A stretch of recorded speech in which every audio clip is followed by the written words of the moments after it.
आइए हिंदी कक्षा 10वीं से एक पाठ लेते हैं छत्तीसगढ़ी भाषा और साहित्य से। शील के वैरवे छंद। इस पाठ के रचनाकार हैं शेषनाथ शर्मा शील। शेषनाथ शर्मा शील छत्तीसगढ़ के पुराने पीढ़ी के महत्वपूर्ण रचनाकार हुए हैं। वे 7 भाषा के ज्ञाता थे।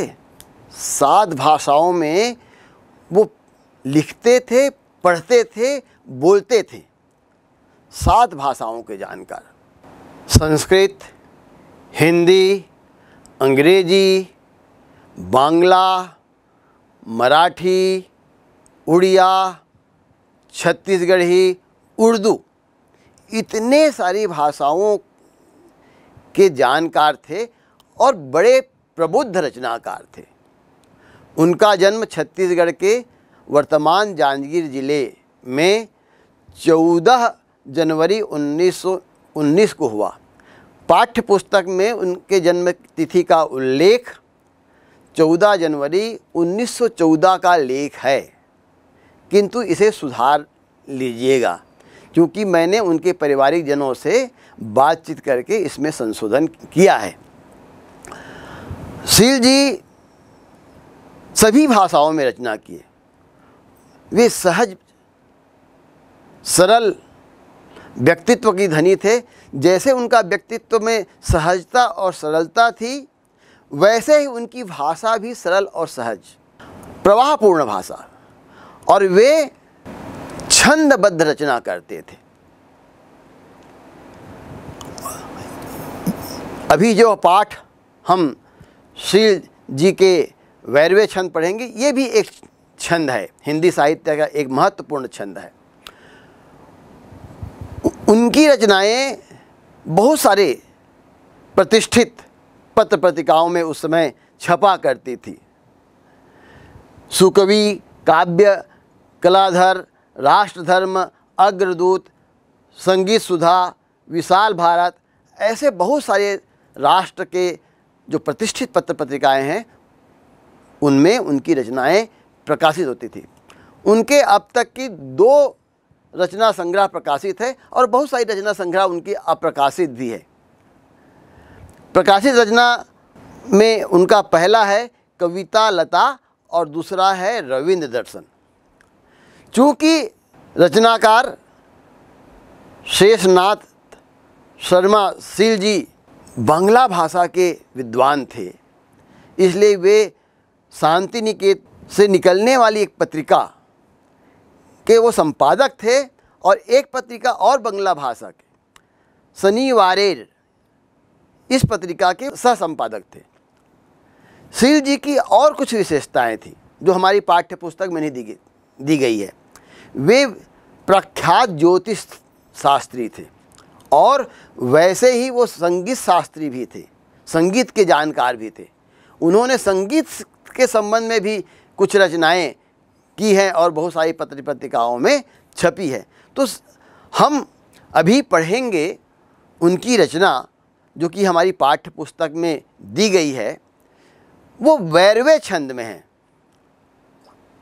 शील जी के वैरवे छंद, इस पाठ पर चर्चा करते हैं, व्याख्या भी करेंगे, इस पर विचार भी करेंगे। तो सबसे पहले तो हमको जानना पड़ेगा कि वैरवे छंद क्या है। हमने अपनी पाठ्य पुस्तक में पढ़ी है कि छंद कविता का अनुशासन है। कविता को निश्चित गति प्रदान करता है, उसको बांध के रखता है, उसमें चाहे भटकाव ना आए। तो 2 प्रकार के छंदों के बारे में हमने जाना है। एक को कहते हैं वार्णिक छंद और दूसरे को कहते हैं मात्रिक छंद। जिसकी वर्णों से गणना होती है वार्णिक छंद और जिनकी मात्राओं से गणना होती है वो मात्रिक छंद। तो वैरवे एक मात्रिक छंद है। वैरवे छंद में 19 मात्रा है। 12-7, 12 के बाद यति अर्थात विराम चिन्ह, उसके बाद 7 मात्रा और अंतिम में सबसे महत्वपूर्ण जानने की बात है, अंतिम में गुरु लघु होता है। गुरु लघु जैसे आज, काज, काम, इस प्रकार के, मोर, तोर। देखिए जो अंतिम होगा, जैसे कि हम एक शुष्कत आवत हो ही भैया मोर, तो शुष्कत आवत हो ही ये 12 और भैया मोर ये 7, और जहाँ पे 7 आखिरी हो रहा है उसके अंतिम में मोर। देखिए पहले गुरु और बाद में लघु। तो ये बैरवे छंद को हमको समझना पड़ेगा। आप और छंद को इसी प्रकार पढ़ के देखिए। आल्हा छंद में कितने हैं, दोहे में कितनी मात्राएं हैं, सोरठ में कितनी मात्राएं हैं, चौपाई में कितनी मात्राएं हैं, बहुत सारे छंद हैं हमारे हिंदी और संस्कृत में। तो इस छंदों के बारे में हमें संक्षिप्त जानकारी भी रखनी चाहिए ताकि हम छंद को समझते हुए पाठ को पढ़ें। शुष्कत आवत हो ही भैया मोर, छैहा माँ डोलहा ले हो अगोर। इसका पहला पद देखिए, शुष्कत आवत हो ही भैया मोर। हाँ, एक चीज़ और मैं बता देना चाहता हूँ। इस पाठ को 3 भागों में बांटा गया है। पहला है विदाई का भाव, दूसरा है जब कन्या विदा होके ससुराल चल देती है, तो ससुराल में जब जाती है तो उसे मैके का याद आती हैं, मैका को स्मरण करती हैं, और कभी कभी वो मैका जाती है तो ससुराल का उन्हें आती हैं। तो इस प्रकार इसको 3 भागों में बांटा गया है। तो इसका पहला भाग है विदाई का। तो विदाई वाले भाग में 6 पद हैं। तो इसका पहला पद है, शुष्कत आवत हो ही भैया मोर, और छैहा माँ डोल्हा लेहू अगोर। विदाई हो कन्या की हुई। अब कन्या विदा होके जा रही है। पहले डोल्हा, डोल्हा माने देखिए, डोल्हा मतलब जो डोले को कांध में लेकर जाते थे उसको डोल्हा कहते थे। एक फिल्म आप लोगों ने उसके गीत सुने भी होंगे, चलो रे डोला उठाओ कहार, पिया मिलन की रूती आई। तो ये डोला है।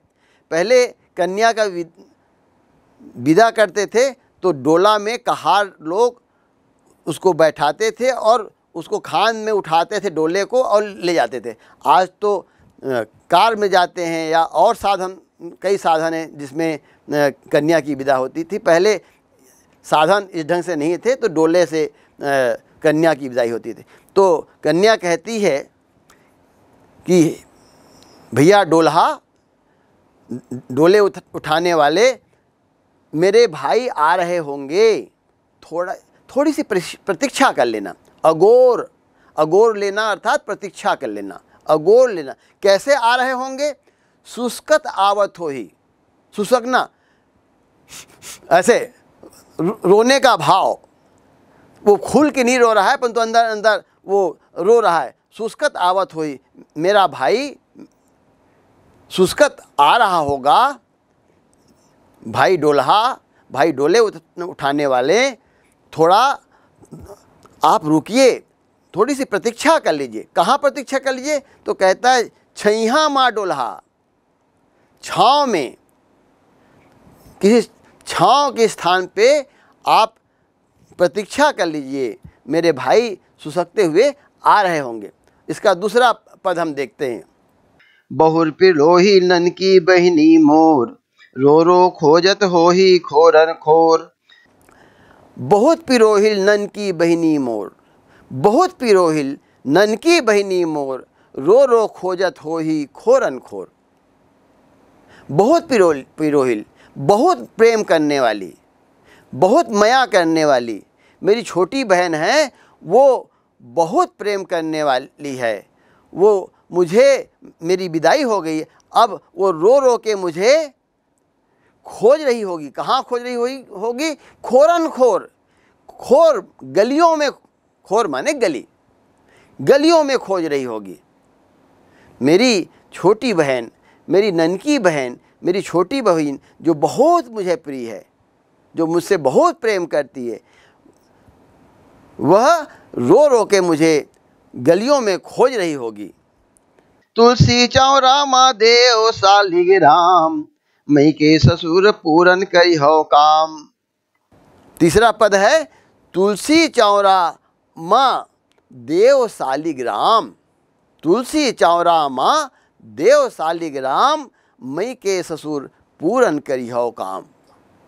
वो अपने तुलसी चौरा को याद करके कहती है कि तुलसी चौरा में रखे हुए देवता, देवता कौन? सालिग्राम। सालिग्राम क्या है? एक छोटा सा ऐसे शिवलिंग जैसे बहुत छोटा सा होता है। वास्तव में सालिग्राम को विष्णु जी माना जाता है। सालिग्राम को विष्णु माना जाता है, जिसको हम लोग तुलसी चौरा में रखते हैं। आप अपने बुजुर्गों से पूछिए कि सालिग्राम क्या है, और यदि आपके घर में या आपके आसपास के किसी घर में या किसी पंडित ब्राह्मण के घर में जाके पता करिए और देखिए सालिग्राम क्या है। तो विदा हो के जाते हुए वो कन्या कहती है, तुलसी चौरा माँ देव सालिग्राम। हे तुलसी चौरा में रखे हुए देवता सालिग्राम, तुलसी चौरा में रखे हुए हमारे देव, हमारे देवता सालिग्राम, आप मैके ससुर पूरन करियो काम। मैके का और ससुराल का दोनों को काम, दोनों स्थान के काम को सिद्ध करना, पूरन करना, पूर्ण करना अर्थात सिद्ध करना, सफल करना, पूरन करना काम, पूरन करियो काम, पूरा आप करिएगा। ये अपने देवता से भी वो स्मरण करके अपने देवता को, कौन से देवता को? जो तुलसी चौरा में हम सालिग्राम की स्थापना किए हैं, उस सालिग्राम को संबोधित करते हुए वो विदाई हुई कन्या कहती है कि हे तुलसी चौरा के देवता सालिग्राम, मेरे मैके और मेरे ससुराल दोनों के कार्य को पूर्ण करना, सिद्ध करना, सफल करना। अंगना कुरिया खोजत हो ही गाय, बछरू मोर बिन कांदी नहीं खाए। अंगना कुरिया खोजत हो ही गाय, और बछरू मोर बिन कांदी नहीं खाए। ससुराल जा रही है, विदा हो गई कन्या की। कन्या क्या सोचती है? अंगना कुरिया खोजत हो ही गाय, गाय, घर की गाय मुझे ढूंढ रही होगी। कहाँ ढूंढ रही होगी? अंगना में ढूंढ रही होगी। कुरिया, कुरिया माने कमरा, कमरा में ढूंढ रही होगी कि कहाँ गई, कहाँ गई। यह सोचकर गाय मुझे अंगना कुरिया में खोज रही होगी। और बछरू मोरबिन, बछरू अर्थात बछड़ा, मोरबिन मेरे बिना कांदी नहीं खाए। कांदी अर्थात घास, घास नहीं खाता। वो जो बछड़ा है वो मेरे बिना घास नहीं खाता।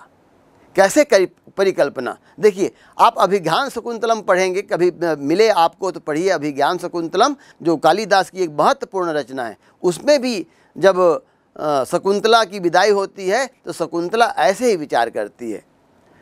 तो अंगना कुरिया खोजत हो ही गाय, और बछरू मोर बिन कांदी नहीं खाए। मोर सुरता माँ भैया दूझन पाए, सुरुर सुरुर झंदाई रोवे हाय। मोर सुरता माँ भैया दूझन पाए, और सुरर सुरर झन दाई रोवे हाय। मोर सुरता माँ, भाई भैया दुख मत पाए, ऐसी परिकल्पना करती है।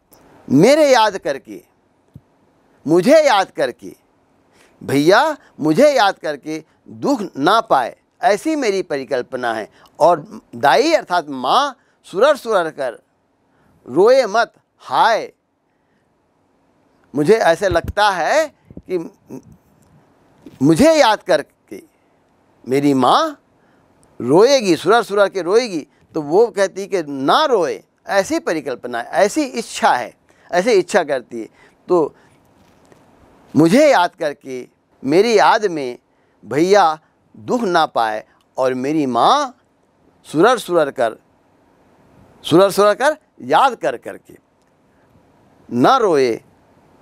तिया जन्म के पोथी माँ द्वीपान, मई के ससुर बीच माँ पातर पान। तिया जन्म के पोथी माँ द्वीपान, मई के ससुर बीच माँ पातर प्राण। तिया जन्म अर्थात तिरिया जन्म, तिरिया माने स्त्री, स्त्री जन्म के पोथी, पोथी माने पुस्तक में 2 पन्ने हैं। वो 2 पन्ने कौन कौन से हैं? मैका और ससुराल, 2 पन्ने हैं इसके, और दोनों के बीच में स्त्री का प्राण कैसे होता है? पतला हो जाता है। पी पर पान सरिस मन डोला। देखिए, पत्ते के समान डोलता है। पत्ता आप देखते हैं ना, पत्ता कितना पतला होता है और डोलते रहता है। उसी प्रकार स्त्री का मन कभी ससुराल के पक्ष में और तो कभी मैके के पक्ष में होता है। इसलिए कवि ने लिखा है कि तिया जन्म के पोथी माँ दोई पान, और मई के ससुरे बीच पातर प्राण। स्त्री जन्म के पुस्तक में 2 पन्ने हैं। पहला पन्ना है मैका और दूसरा पन्ना है ससुराल, और इस दोनों पन्ने के बीच में कन्या या स्त्री का प्राण दुबला होते जाता है। उनकी मन कभी इधर तो कभी उधर होते रहता है। इस पाठ के दूसरे खंड को देखते हैं। दूसरा खंड अर्थात ससुराल में मैके के सुरता। पहला पद इसका, यहाँ परे है आज राउत हाट। यहाँ परे है आज राउत हाट, अरे कौआ बैठ के कौरा बाँट। यहाँ आज अर्थात ससुराल में आज राउत हाट है। राउत हाट अर्थात यादवों का बाजार। अरे कौआ, कौआ को संबोधित करके कहती है, अरे कौआ बैठ के कौरा बाँट। कौरा बाँट अर्थात चारा बाँट। पहले एक मान्यता थी, जब कौआ छत पर आकर चारा, मैंने 2 कौआ आते थे, एक अपने चोंच से दूसरे के चोंच पे कुछ खाने की वस्तु डालता था, उसको बोलते थे चारा बाँटना। यहाँ पर उन्होंने लिखा है कवि ने कौरा बाँटना, कौरा और चारा, तो ये इसका अर्थ होता। तो कहती है, अरे कौआ बैठ के, अर्थात मेरे छत में बैठ के, हमारे छत में बैठ के तू चारा बाँट। तू चारा बाँटेगा तो मेहमान अर्थात मैके पक्ष से कोई आएगा। देखिए कितना सुंदर भाव। यहाँ परे है आज राउत हाट, अरे कौआ बैठ के कौरा बाँट। अरे कौआ तू बैठ के चारा बाँट, बैठ के कौरा बाँट। दूसरा पद है इसका, दोनों गांव के देव करो सहाय, मोर लेवाल जुच्छा कभू झन जाए। दोनों गांव के देवता अर्थात दोनों गांव के देवता करो सहाय, मुझे मेरी सहायता करो। दोनों गांव की देवता मेरी सहायता करो। क्या सहायता करो? तो नीचे पद में है कि मोर लेवाल जुच्छा कभू झन जाए।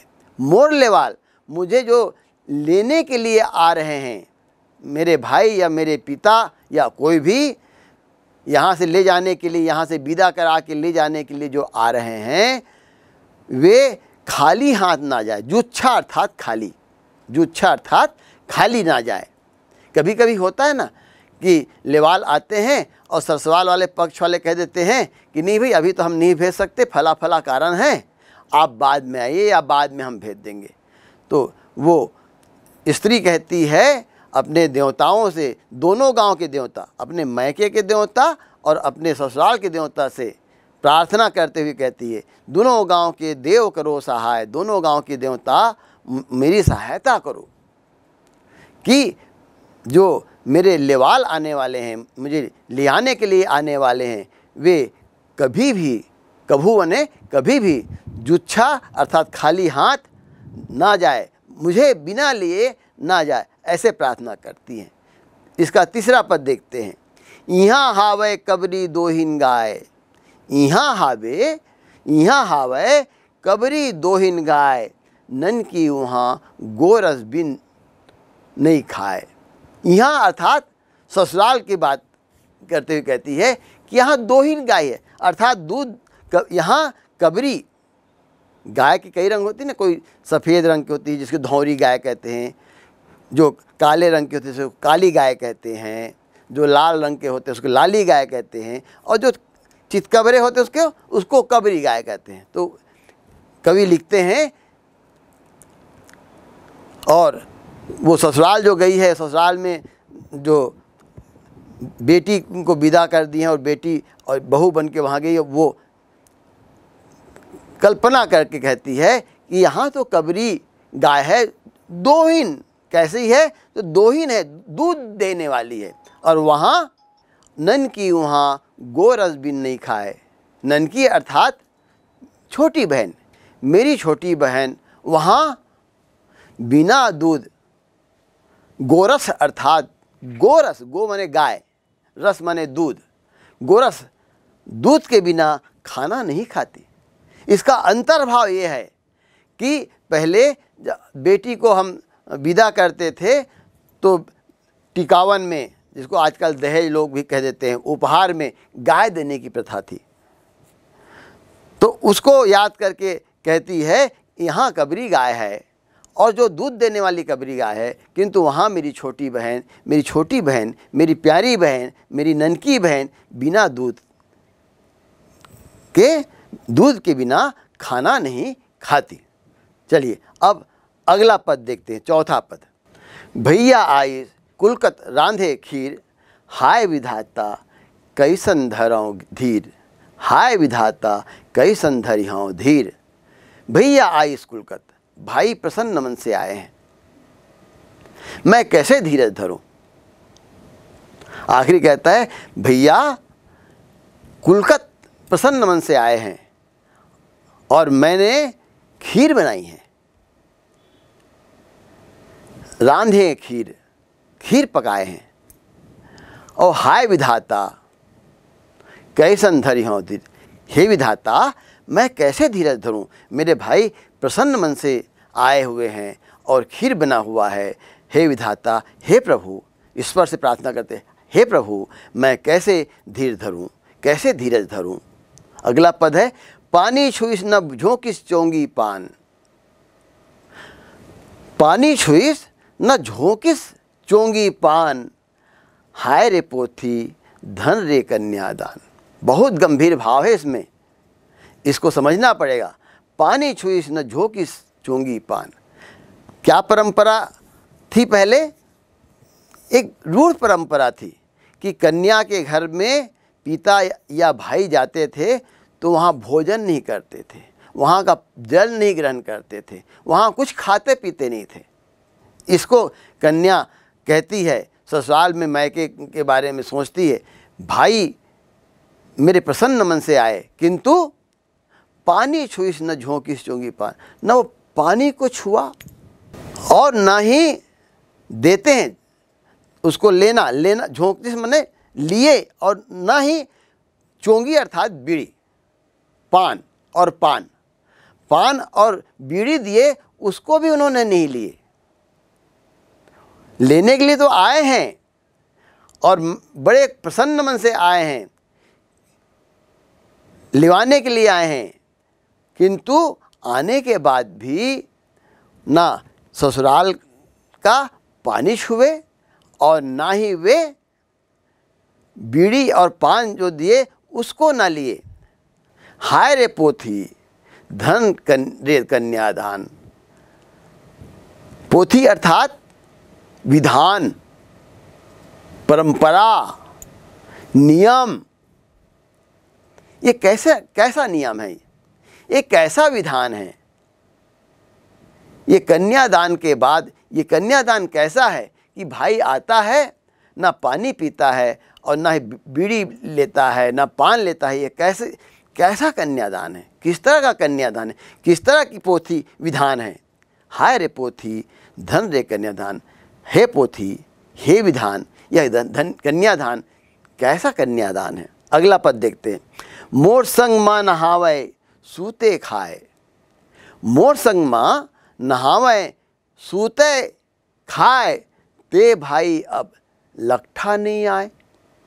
लट्ठा अर्थात नज़दीक, लट्ठा अर्थात नज़दीक। पास निकट, मोर संग मेरे संग, जो भाई मेरा जो छोटा भाई है वह मेरे साथ नहाता था, मेरे साथ सोता था, मेरे साथ खाता था।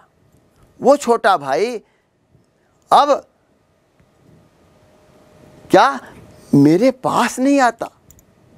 लट्ठा ते भाई अब, वो भाई अब लट्ठा पास मां नहीं आए, पास में नहीं आता। वो भाई अब मेरे पास में भी नहीं आता। क्या हो गया, मैं ससुराल गई तो क्या इतना पराया हो गया?